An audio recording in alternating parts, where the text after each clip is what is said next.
तो इसके बाद अब हम लोग कितने तरह के हमारे आइडियल होते हैं इस पे बात करते हैं। Types of ideals. तो जब आइडियल की बात करेंगे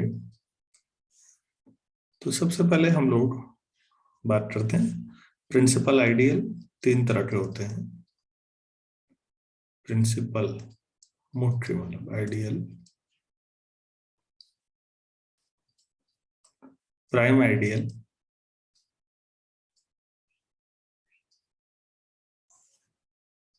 और मैक्सिमल आइडियल।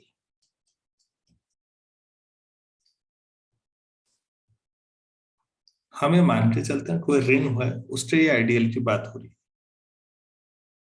तो ये तीनों पर ही रिंग थ्योरी का फ्यूचर टिका होता है ऑलमोस्ट। उस फ्यूचर में कितना आगे तक जा पाएंगे देखते हैं, क्योंकि समय को देखते हुए कई बार सिलेबस पूरा करना भी वो हो जा रही है मेरी मजबूरी कि सिलेबस डिलाइट हो जाए बच्चों का, उसके बाद फिर जब फुर्सत मिले तब पढ़ा दो आगे को। प्रिंसिपल आइडियल कहीं ना कहीं इंस्पायर्ड है साइक्लिक ग्रुप से। साइक्लिक ग्रुप्स आप लोगों ने पढ़े हैं? कोई स्टूडेंट है जिसने नहीं पढ़े हैं? सबने पढ़े हैं। अच्छा, कोई ग्रुप अगर एक एलिमेंट से जनरेट होता है, मतलब एक कोई एलिमेंट है और वो पूरे ग्रुप को ही जनरेट कर दे, तो वो साइक्लिक होता है। एग्जैक्टली यहां भी वही स्थिति है। अगर आपके पास कोई ऐसा आइडियल है जो किसी एक एलिमेंट से जनरेट होता है, तो उसे प्रिंसिपल आइडियल कहते हैं। क्या मैं समझा पाया आप लोगों को? Yes sir. Yes yes sir. Ideal generated by a single element. Generated by a single element. तो ऐसे आइडियल को प्रिंसिपल आइडियल कहते हैं। यहां अभी दिमाग में कोसेंट्रिक मत रखिएगा, केवल आइडियल पे फोकस करिएगा बस। ये आइडियल है, प्रिंसिपल आइडियल है। प्रिंसिपल आइडियल का मतलब सरल शब्दों में जिसको साइक्लिक ग्रुप आता है उसके लिए कुछ भी नया नहीं है, उसको आइडियल समझना है जो एक ही एलिमेंट से जनरेट हो जाएगा। तो अब आप ये बताइए, जैसे 2Z था, जेड के मामले में जेड को रिंग मान रहे हैं हम, तो 2Z आइडियल है ना, और बेसिकली ये 2 से जनरेट हो जाएगा। Yes sir. हाँ, तो ये कैसा आइडियल हुआ? Principal ideal. तो NZ, एन से। हाँ, ये सब आपके पास अगर एक बार समझ में आ जाए तो बस हो गया। अब आपको किताब पढ़ने की जरूरत है।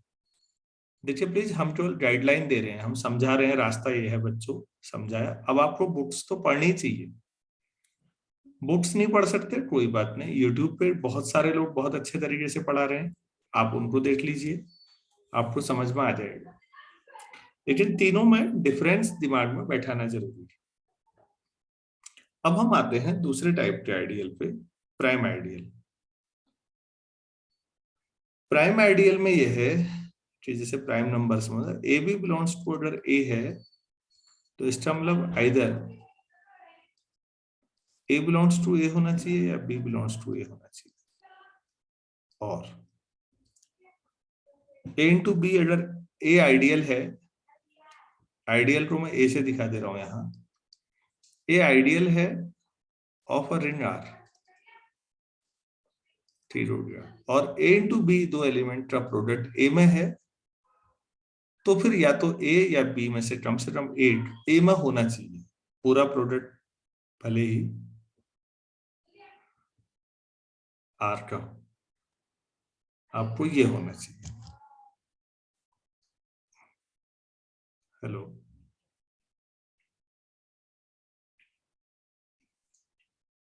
ये समझ में आ रहा है या नहीं आ रहा है? यस सर, आ रहा है। अच्छा, कि या तो ए में या बी में। अच्छा, मैं एक एग्जांपल कोई बुक से ही उठाने की सोच रहा हूँ, कुछ मिल जाए तो।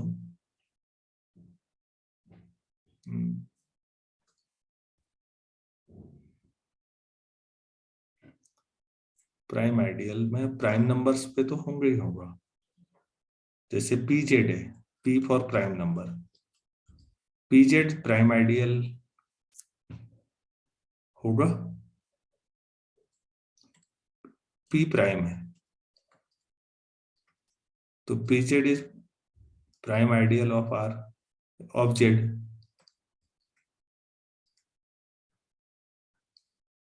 Prime ideal of Z, Z ring है, पी जेड होगा।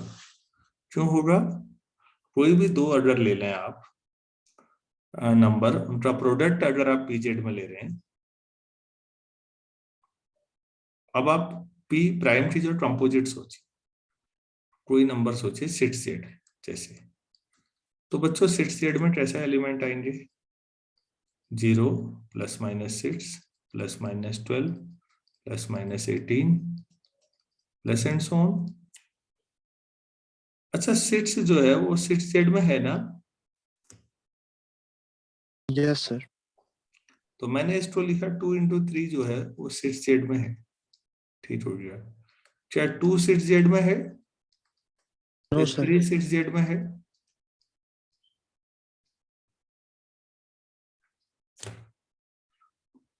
समझ में आ रहा होगा आप लोगों को कि आखिर प्राइम क्यों नाम रखा गया होगा शुरुआत में। भले ही हमने फिर एग्जाम्पल और भी ढूंढ लिए, प्राइम में दिक्कत नहीं आएगी। वो थ्योरम के तौर पर भी हो सकता है कि अगर पी प्राइम है तो फिर पी जेड प्राइम आइडियल होगा, और पी जेड प्राइम आइडियल है तो पी प्राइम होगा। ये क्वेश्चन मिल जाएगा आपको। लेकिन अगर आपने प्राइम नहीं लिया, कोई कंपोजिट ले लिया, तो दो नंबर का प्रोडक्ट तो है आइडियल में, लेकिन वो उनमें से कोई भी वैसे आइडियल में नहीं है।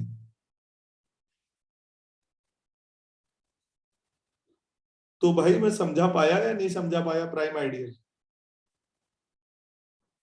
सर आगे समझ। अगर कोई दो नंबर्स का प्रोडक्ट प्राइम आइडियल में है तो उनमें से एक का होना जरूरी है ना। तो शायद इस तरह के एग्जाम्पल को देख के लोगों ने इसका नाम प्राइम आइडियल रखा हो। लेकिन रिंग केवल इंटीजर से थोड़ी बनती है, मैट्रिसेस भी हैं, फंक्शंस भी हैं, अब तो बहुत सारी चीजें हैं। लेकिन जो शुरुआती नाम रखा गया होगा मुझे लगता है वो ये। अच्छा, अच्छा बच्चों, मैक्सिमल आइडियल से पहले मैं एक बात समझाना चाहूंगा, फिर यहाँ पे रफ वर्क थोड़ा करना चाहूंगा। आप लोगों ने देखा कि जेड एक रिंग है और जेड का सब रिंग 2z है, 2z का 4z है, 4z का 8z है, ये सब सब रिंग है। ठीक है, ये आइडियल भी है। सबसे बड़ा आइडियल क्या है? ऐसे तो चलता रहेगा आगे को। इसमें सबसे बड़ा मैक्सिमम जिसको कहते हैं, तो मैक्सिमल बोल दिया। मैक्सिमल आइडियल कौन सा है? 2z। 2z है। तो ये उदाहरण हुआ कि यहाँ मैक्सिमल का मतलब है जो मैक्सिमल है, फिर उसके और रिंग के बीच में कोई और आइडियल नहीं आना चाहिए। क्यों? अगर कोई yes sir. Ideal maximal ideal है, नाम से ही सोचो, अगर कोई आइडियल, आइडियल तो वो है ही, अगर कोई आइडियल मैक्सिमल आइडियल है तो फिर उस आइडियल और रिंग के बीच में कोई और आइडियल नहीं आना चाहिए ना। Yes sir. अगर बीच में कोई और आइडियल आ गया तो ये वाला मैक्सिमल कैसे हुआ फिर? तो अब इसको लिखेंगे कैसे सरल शब्दों में? अगर कोई पूछे कि इसको डिफाइन कैसे करेंगे आप लोग, तो हम ऐसे लिखेंगे, इफ आ गया A is maximal ideal of R and B is an ideal of R such that A is a then A equal to B और ब्यूटीफुल टू आर। क्या ये कहने का तरीका वही कह रहा है जो हम समझ रहे थे? ध्यान से सोचिए।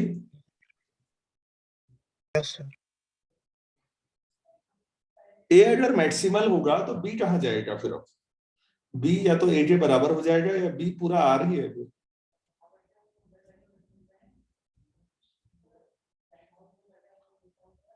मतलब बी का अपना अस्तित्व ऐसा है नहीं।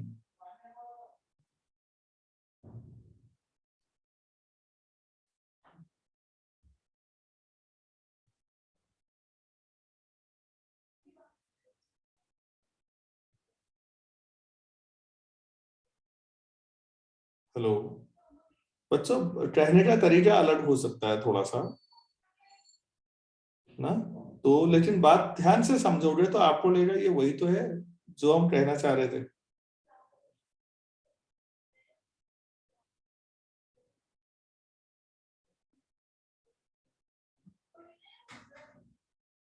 नहीं, यस सर। बी जो है वो बीच में नहीं होगा। बी या तो ए हो जाएगा, मतलब फिर बी कहाँ हुआ, वो खाली हुआ, या बी मतलब आर हो जाएगा, रिंग हो जाएगा। तो बी बीच में नहीं है। क्लियर है ना? Yes, sir. बस तो आइडियल मेरे ख्याल से क्लियर हो गया होगा। तीनों टाइप के आइडियल क्लियर हुए। Yes sir. तो Yes, अभी हाँ, तो अभी इतना ही करते हैं बच्चों। कल अल्मोड़ा जाना है मैंने, फिर देखते हैं जिस समय फुर्सत मिले।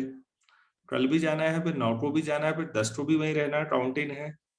तो मैं जब भी समय मिलता है मैं देखता हूँ जो स्थितियां होती हैं। चलिए, thank you. Yes sir. Thank you, sir.